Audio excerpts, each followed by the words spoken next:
Tori is amazing. So she's just an exceptional human being that I wish everyone had a Tori in their life. Yeah. As someone that's known her for a while, I've seen her walk out the season of like her dating her now husband, them getting married, and then how they've entered so gracefully into marriage. And so I just thought it'd be so cool if we could sit down and like ask her questions.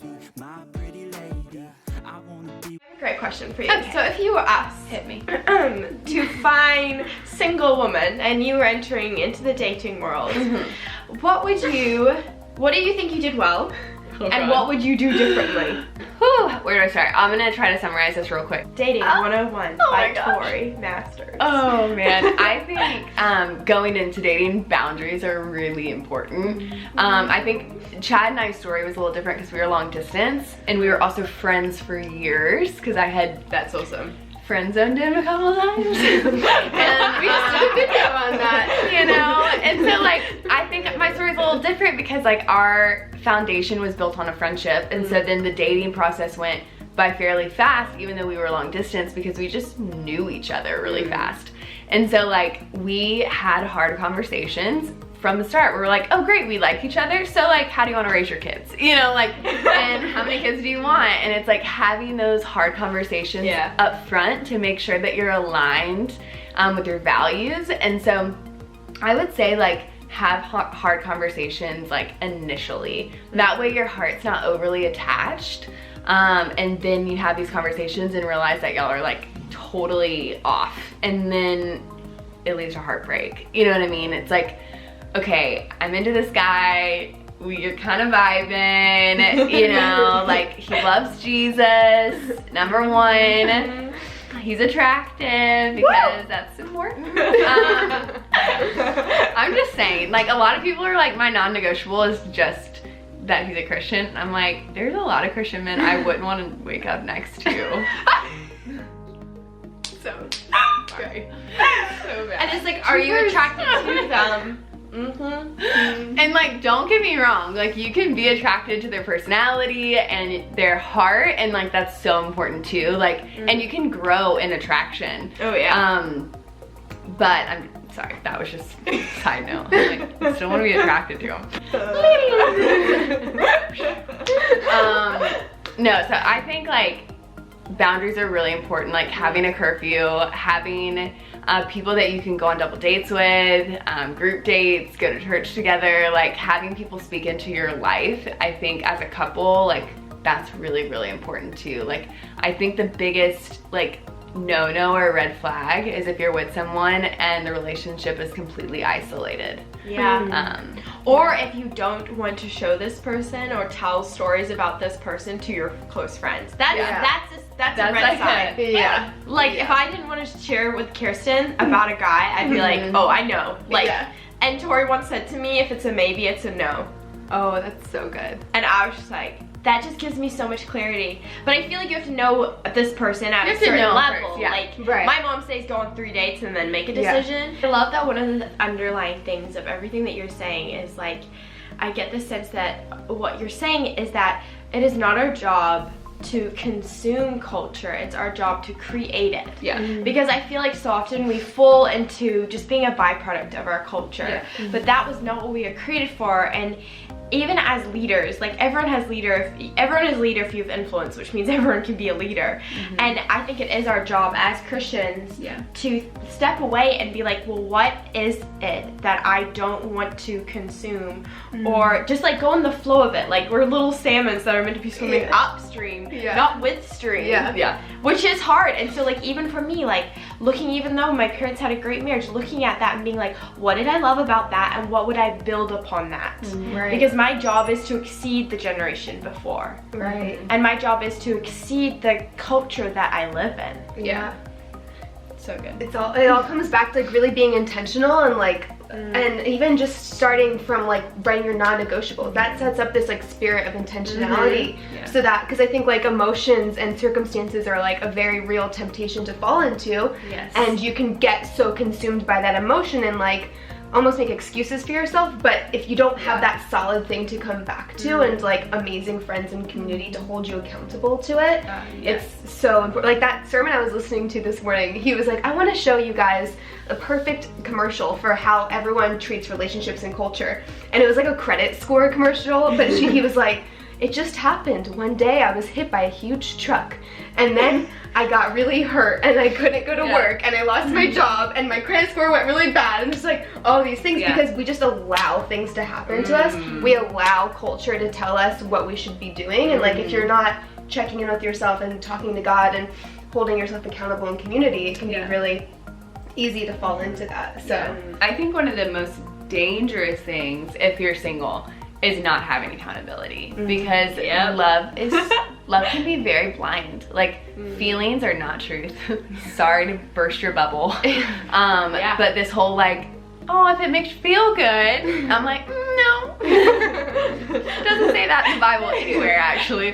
But it's like having people to be like your soundboard, you know, and like, hey, like I met this guy, like would you meet him, you know, and see if there's any red flags. It's not even to take your friend's advice for truth either. It's like, okay, I have a plan in place, or like I have, I don't know what the word I'm looking for is, but it's like, okay, if I'm single, but then I walk into a relationship, it's like a vetting process. Yeah. Tori's top tip so far is boundaries with dating. Make sure you don't date in isolation. Yeah. So good. What else would you love to add on to that? I feel like I've talked about a lot already, but I think another really important thing is just making sure that he is like gonna push you into your purpose. I think a lot, like especially if you're like a strong woman of God, like I think a really big red flag is if they try to minimize you. You know, I think like the coolest thing about Chad was he never tried to like make me smaller to make himself feel more of a man. Like I think he felt more of a man because I was more of a woman. Does that make sense? Yeah.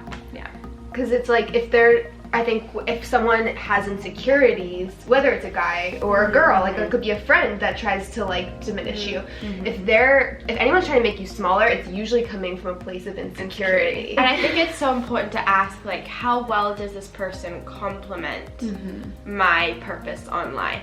And like you said, they could be an entirely different like career than I am, but are they at the emotional intelligence and spiritual development to ask me hard questions so that I understand the truth within me? Like, can they wake up in the morning and encourage me to do that thing that I don't want to do at work? Like, how well are they pushing you? And do they see the future person that God wants you to be? So like, are they pushing you in that direction? But can they see it? Because I can see like the future woman in these two, but I can't see in everybody because I'm not called to everybody. But I am called to somebody, and am I called to this person, and can I see the future them? So that's good. I love that. Yeah. I mean, I even said in my vows to Chad, I was like, thank you for seeing my wings before like I could, you know. That was in the marriage video. That was one of the triggers that made me cry. I'm just speaking from a place of friendship now. Like, it's so rare to find people that do see your future self and like call that out in you. And also just being worried that I think sometimes I could imagine, even if you're saying that, like, I could be dating this guy, but he sees the future in me, but he doesn't do a good job at communicating it. Understanding that that might not be his fault at all, but that we have different love languages. So while they see the future you might have to teach them, and they might have to teach you how to communicate, how to like love you well in that. Because like, if my love language is words and my future husband's love language is service, I can't just expect him to like be like giving me all the time. I mean, that's something that Chad and I, you know, it was hard when we were dating because my #1 love language is physical touch, and obviously we were waiting till marriage, so that sucked. And I'm just like, man, why can't you touch me? You know, it's like, that's how I feel loved. And we weren't touching, so I was like, okay. So then I realized that words of affirmation were starting to like rise, because I'm like, okay, since you're not touching me, I need you to like tell me you find me desirable or like beautiful or whatever. But he's an acts of service guy, and words of affirmation was like so low, like it was his last thing. Like, actually I think it was like words of affirmation and then gifts. And so because he doesn't receive words of affirmation as love, it's also harder for him to like give them. And so we had to have real conversations of like, hey, like, I need this from you to like feel more connected to you. And so like having honest conversations like up front, like knowing your love languages and not being afraid to like have vulnerable conversations about like what you need inside of a relationship. Yeah, so it's almost like your singleness is getting to know how you like to be loved and how you want to love. And the dating is figuring out then, how do I love someone else well? And then marriage is the fulfillment of like the full love. Yeah. So the other day, I asked Tori, like, what would be something you would love to see me do well in my singleness? And she had such a good point, but she said, like, don't put marriage on a pedestal. And I would love you just to speak into that like a little bit more, because I feel like we do that. We like try to rush through the singleness season and we want to get married because we think like, obviously there is so much greatness to marriage, but like, how do you keep a realistic but still God-centered perspective of marriage while you're single? Yeah, well, I think it's so easy to fantasize what marriage is gonna look like, and I think it's like, it's fun, but it's not necessarily the most healthy practice, because I think you're like setting yourself up for disappointment. And we are humans. Like, because marriage is amazing. I am not like saying that like being married to Chad is the best season of my life by far, but like, don't set yourself up for like it's gonna be like this huge romantic everything every single day. Like, life still happens, you know, like you still have like your daily routine, like the daily things you need to get done. And like, it's also like, when you're single, you can be very selfish. When you're married, you have to like release selfishness. Like, it becomes about serving your partner. And like walking into marriage is like, you have to have like a servant's heart, because it's no longer like, even like, let's be real, like we don't ever talk about sex, but like everything inside of like, it's a servant's heart. Like nothing can be like selfish. And so you don't want to go into marriage like, what am I gonna get out of it? It's like, I want to walk into marriage saying like, what can I give this person? Yeah, so good. So where did you get this healthy perspective of marriage? And I know it's like this ever-going, transforming, changing perspective. Yeah, I mean, you're always learning and growing. You know, I don't think I ever hit a point where I was like, oh, I've peaked and now I know. You know, it's like, I know all marriage is about. Because that's when the clay gets hard. Whenever you feel like, oh, I'm good, I don't need. Then you're not. You can't grow anymore. Yeah, I mean, like I'm still learning and growing and like learning all of these things inside of my marriage. You know, Chad and I do the Meaning of Marriage devotionals every morning, and you know, Tim Keller can like really, he's like, and I'm like, oh, okay. And I think it's just, like I said, it's like keeping a healthy perspective of what it is, because I think culture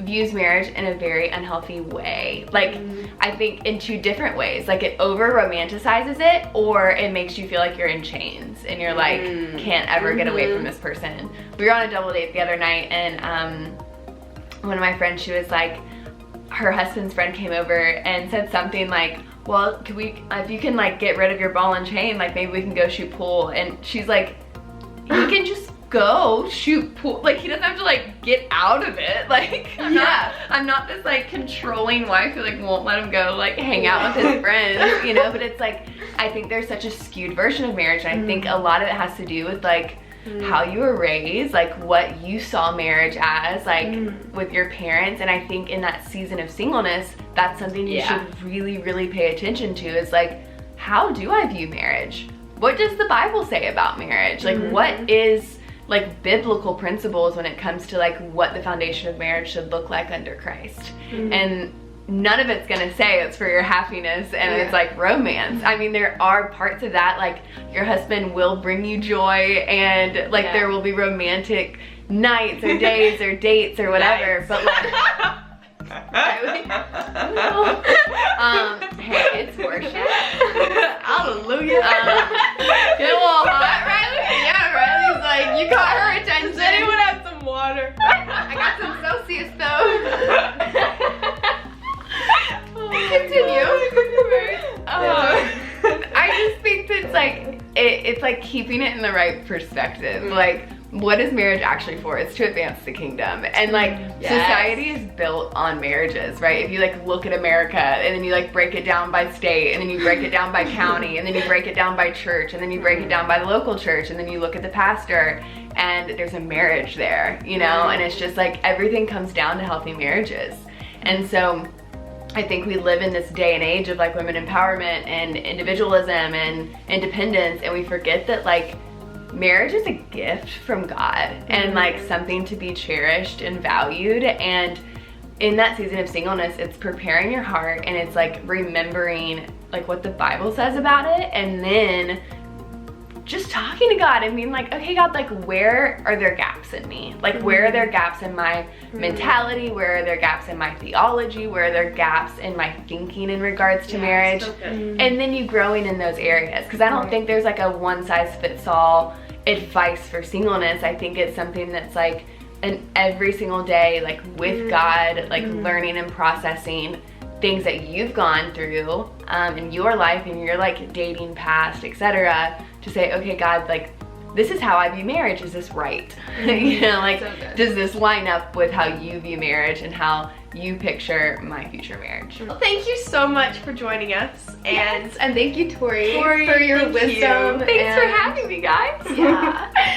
And check out her channel. It's amazing. Follow her on Instagram. All those things. All the things. And just thank you so much for joining our conversation, and we hope that there was something there that you could relate to, or some wisdom. Even when I'm just listening to Tori, I'm like, I've heard this, like some of the things she said, and some of them I haven't, but either one, I'm still learning from them. Yeah. It's so inspiring.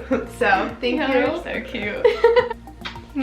See you in the next one. See you next time. Bye. Reminds me of the summertime, way back in 2003. Hey, I've been chilling on the coast with my homegirl.